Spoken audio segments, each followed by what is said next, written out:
Salut à tous et bienvenue sur Écho et Résonance. Je suis ravi de vous retrouver pour une nouvelle vidéo. Martin Luther. Ce nom résonne à travers l'histoire.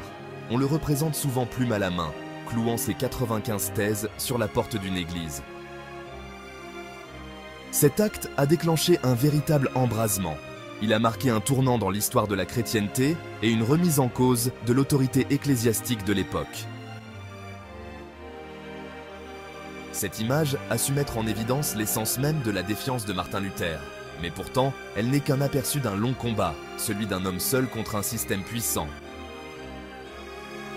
Aujourd'hui, je vous propose qu'on découvre ensemble comment, grâce à son courage, Martin Luther est devenu le père du protestantisme, en bouleversant l'Église catholique et le monde chrétien.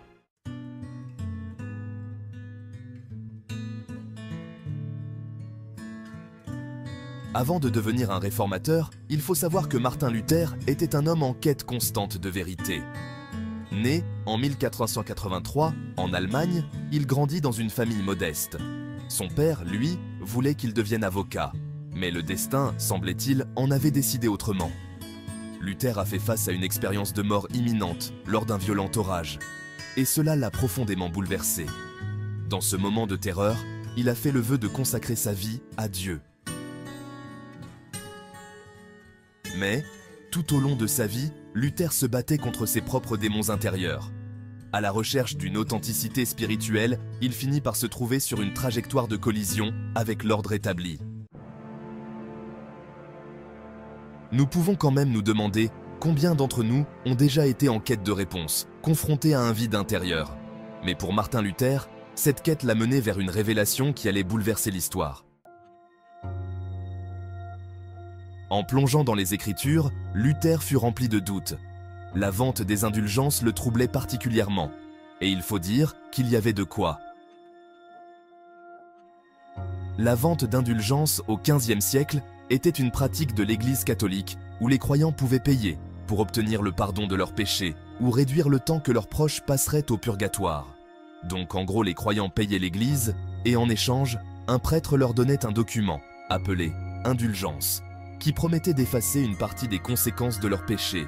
Et si on se permet de l'interpréter, cette transaction effectuée par l'Église faisait croire que l'on pouvait totalement acheter le pardon de Dieu. Martin le voyait, l'Église transformait l'Écriture en marchandise. Martin Luther commençait alors à remettre en question l'autorité du pape et la hiérarchie de l'Église. Luther croyait que la justice était un don de Dieu, accordé par la foi. Cette compréhension devint la pierre angulaire de sa théologie. Il affirmait que la vraie foi était une relation directe avec Dieu et que pour lui l'Église négligeait sa mission spirituelle. Et c'est cette remise en cause des doctrines qui attira disciples et critiques.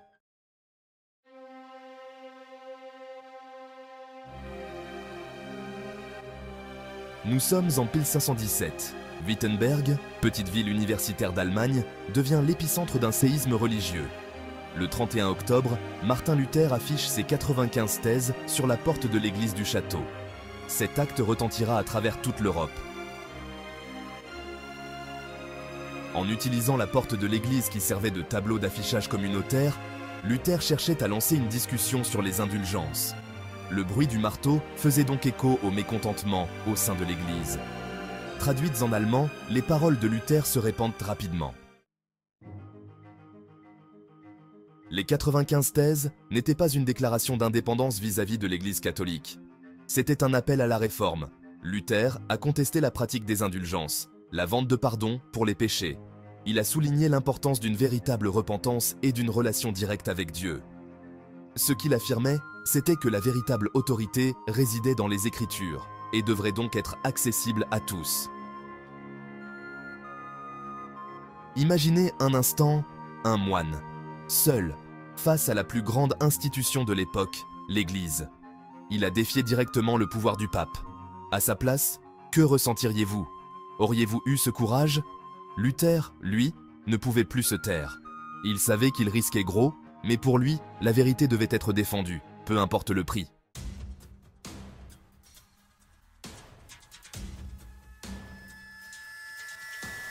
Suite à la publication des 95 thèses, Luther devint rapidement une figure controversée.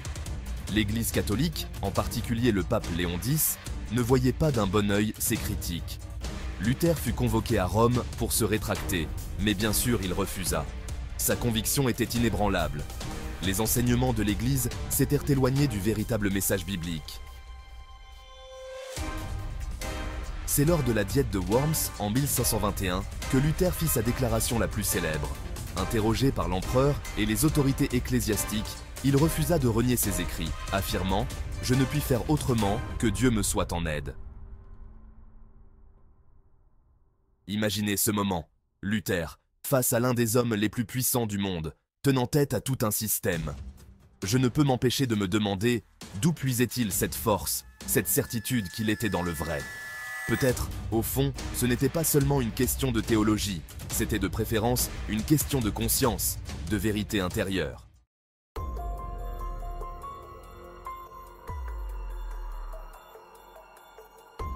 Après sa prise de position courageuse à la Diète de Worms, Martin Luther est déclaré hors la loi par l'empereur Charles Quint.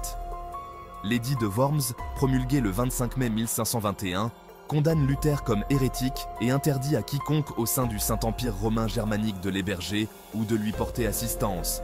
Ses écrits sont interdits et il est désormais exposé à l'arrestation et à l'exécution. L'édit de Worms met alors Luther en grand danger. Il est désormais un fugitif, traqué par les autorités religieuses et étatiques. Ses partisans, craignant les représailles, sont contraints d'agir dans le secret.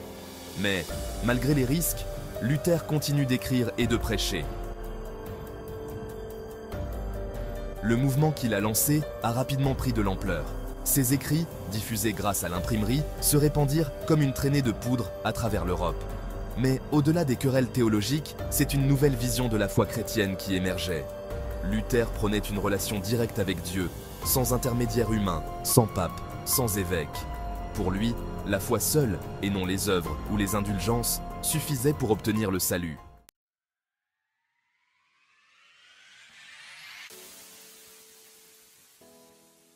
La traduction du Nouveau Testament en allemand par Luther a révolutionné la Réforme. En permettant un accès direct aux Écritures, il a donné aux gens ordinaires le pouvoir de s'engager personnellement avec la parole de Dieu, sans passer par l'intermédiaire du clergé. De plus, cette traduction a eu un impact profond sur le développement de la langue allemande, façonnant son paysage littéraire et culturel. Avant Luther, la Bible était principalement disponible en latin, une langue réservée à l'élite instruite. La traduction de Luther a rendu les Écritures accessibles à un public beaucoup plus large, y compris ceux qui ne comprenaient pas le latin. Cela a ouvert de nouvelles voies à la compréhension et à l'interprétation religieuse, permettant aux individus de se forger leur propre opinion sur les questions de foi. Ainsi, la publication du Nouveau Testament allemand de Luther en 1522 a marqué un tournant décisif pour la Réforme.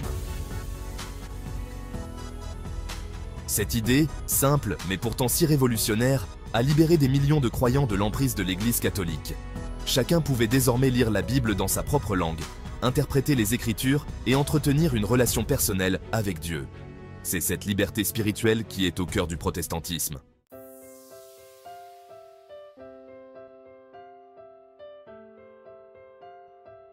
Le défi lancé par Martin Luther à l'Église catholique ne se limitait pas à une simple protestation contre des pratiques ou des doctrines spécifiques. C'était une réinvention fondamentale de la relation entre Dieu et l'humanité.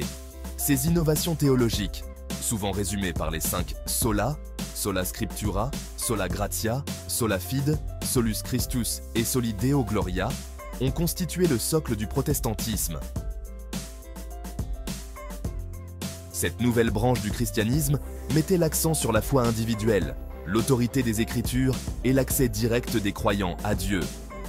Ces 5 principes, bien qu'interconnectés, abordaient chacun un aspect spécifique de la révolution théologique de Luther. Le combat de Martin Luther contre l'Église catholique n'a pas été sans conséquences. L'Europe s'est retrouvée plongée dans des décennies de conflits religieux, de guerres et de divisions. En Allemagne, la guerre des paysans a fait des dizaines de milliers de morts. Les pays se sont déchirés entre catholiques et protestants, et les divisions religieuses sont devenues des divisions politiques. Luther a jeté les bases du protestantisme, une branche du christianisme qui prospère encore aujourd'hui. Il est difficile de ne pas se demander, ce combat en valait-il vraiment la peine? Luther, lui-même, ne souhaitait pas cette violence. Mais il croyait fermement que la vérité devait être défendue, peu importe le coût. Et malgré ces temps troubles, son message a survécu. Aujourd'hui, le protestantisme compte des millions de fidèles à travers le monde, tous héritiers du courage et des idées de Martin Luther.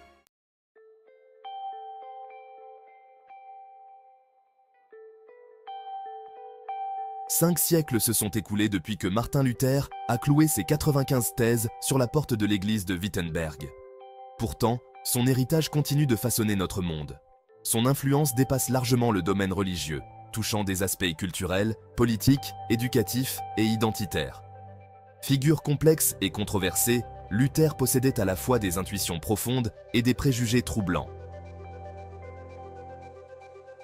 Néanmoins, son impact sur la civilisation occidentale est indéniable. Sa défiance envers l'Église catholique a inspiré des générations à s'opposer aux systèmes oppressifs. Sa traduction de la Bible en allemand a démocratisé l'accès aux Écritures. Cette traduction a eu un impact profond sur la langue et la littérature allemande. Luther a favorisé une compréhension plus approfondie des textes religieux. Ses innovations théologiques ont remodelé la compréhension du christianisme. Et ces idées continuent à influencer les débats théologiques. L'héritage de Luther résonne à travers le temps. Ses écrits antisémites rappellent les dangers de l'intolérance. Cependant, son courage et son engagement envers la vérité continuent de nous inspirer et de nous interpeller aujourd'hui. En fin de compte, Martin Luther n'était pas seulement un réformateur religieux. Il était un homme qui a suivi sa conscience, qui a osé défier un système millénaire pour défendre ce qu'il croyait être la vérité. Il nous rappelle qu'il est parfois nécessaire de se lever contre les pouvoirs en place, même si cela signifie être seul. Et c'est peut-être là la leçon la plus importante qu'il nous laisse, que chacun d'entre nous a le pouvoir de remettre en question, de chercher la vérité et de suivre sa propre voie spirituelle. Alors, aujourd'hui, que retiendrons-nous de Martin Luther? Son courage? Son combat pour une foi pure? Ou peut-être simplement son message, celui d'un homme qui, face à l'adversité, a choisi de rester fidèle à lui-même et à Dieu. Merci d'avoir voyagé avec moi dans l'histoire de Martin Luther et de la Réforme. Si ce sujet vous inspire, n'hésitez pas à partager vos réflexions dans les commentaires. Abonnez-vous pour continuer à explorer ensemble les mystères de l'histoire et de la spiritualité.